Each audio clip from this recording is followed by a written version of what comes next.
expected for some reason that he would be out on bond. And obviously that hasn't happened. There were three different, this isn't someone who's a hardened criminal who has spent a lot of time in custody. So the fact that he's spending Christmas and New Year's and future holidays in prison is probably finally getting to. Sean Combs is not giving up on his fight to be released on bail as he awaits trial on charges. His request for release has been denied twice, so he's hoping the third time will be a. And I think that he expected for some reason that he would be out on bond, and obviously that hasn't happened for three different. Sean Combs is kicking off the new year in a place no one ever expected to see him behind bars for someone who spent decades building a larger-than-life image of success, power, and invincibility. This reality is hitting harder than any of his chart-topping hits. Insiders are revealing that jail life is taking an undeniable toll on the music mogul, and it's not just his freedom that's on the line. His sanity might be slipping too. So this isn't someone who's a hardened criminal who was spent a lot of time in custody. So the fact that he's spending Christmas and New Year's and future holidays in prison is probably finally getting to him. Diddy's days at the Metropolitan Detention Center in Brooklyn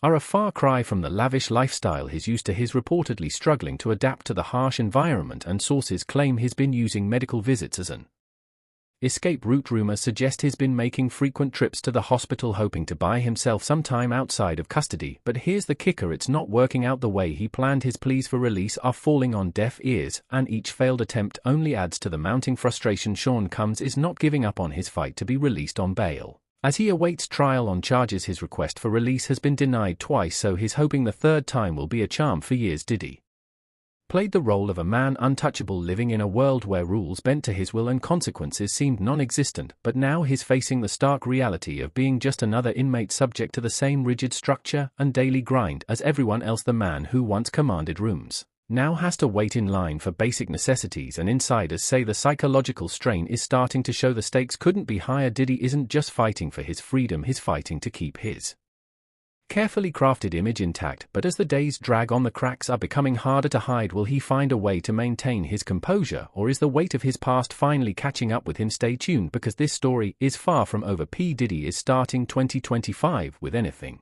but a bang, as reports suggest the disgraced mogul is having a tough time adjusting to life behind bars. According to insiders, his first holiday season locked up at the MDC in Brooklyn was marked by a meltdown over his circumstances, an alleged outburst that some say culminated in a plea for medical attention, which was denied, hitting him that Diddy's going to be in custody at least until May 2025. I think he's just having a tough time coming to terms with it. Diddy, officially charged with racketeering, street and coercion last September, has seen his bids for bail repeatedly denied. His defense team initially proposed house arrest at his Miami mansion, then pivoted to a luxury New York apartment. However, the courts have remained unmoved, citing the risk of flight, potential danger to the community, and allegations that he tried to tamper with witnesses while in custody. The most recent setback appears to have pushed Diddy to the edge, with sources claiming he resorted to meditation techniques to calm down despite his attempts at self-care. His visibly altered appearance described him as thinner, grayer, and more haggard, suggesting the weight of his legal battles is catching up with him, a source claimed when he first got there. This is kind of normal because you're going through this transition and you're depressed, you don't know what's going to happen. He does get a lot of people in trouble, people want to kill him. So what if somebody on the outside knew someone that had a relative that worked in the prison and they put something in his food a little bit at a time, then he gets poisoned, whatever it is, and it's early checkout for Mr. Puff Daddy. They kill him. That's another reason, another theory as to why he wasn't eating. He was afraid the food was poisoned or contaminated. So this isn't someone who's a hardened criminal who has spent a lot of time in custody. So the fact that he's spending Christmas and New Year's and future holidays in prison is probably finally getting to him. On the day after Christmas, he allegedly begged guards to be taken to the prison hospital for observation because he thought he was having a breakdown. When the guards refused his request, he began to lose it even more, according to a source close to Diddy. With his high-powered legal team, Diddy thought he'd be out on BA by now. Spending the holidays behind bars was a nightmare for him. He eventually managed to calm himself down with the meditation technique he's been using while he's been behind bars. The source continued, it took him a few hours of deep breathing and focusing to get out of the bad space he was in, but he finally managed it. And the place where he's locked up now getting a lot of attention, the Metropolitan Detention Center, the only federal jail in New York City, is known for violence, poor conditions, and a string of celebrities detainees. To be honest, this is not the first time Diddy has tried to have his way while in custody. Sean is facing accusations of relentless efforts to corruptly influence witness testimony. Prosecutors claim he used other inmates' phones accounts and made three-way calls to contact unauthorized individuals a court filing alleges Combs instructed his family to reach out to potential witnesses in his case as revealed through recorded calls at a hearing. Judge Arun Subramanian ordered prosecutors to destroy copies of material seized from Combs' jail cell while deciding if they can be used at trial. The judge also ruled the materials could not be used at Coles' upcoming bail hearing. Combs' defense argued the notes were illegally seized and contained attorney-client privileged information. Prosecutors countered, saying a filter team reviewed the materials which may indicate obstruction of justice. Combs, who has pleaded not guilty and denied wrongdoing, has been denied bail since his September 16 arrest in Manhattan. Judges have cited risks of witness tampering. Last week his lawyers proposed a $50 million bail package with round-the-clock monitoring. Under house arrest attorney Alexandra Shapiro argued that jail conditions, including frequent lockdowns and limited access to resources, hinder Combs' ability to prepare for trial. Prosecutors opposed bail, stating Combs poses serious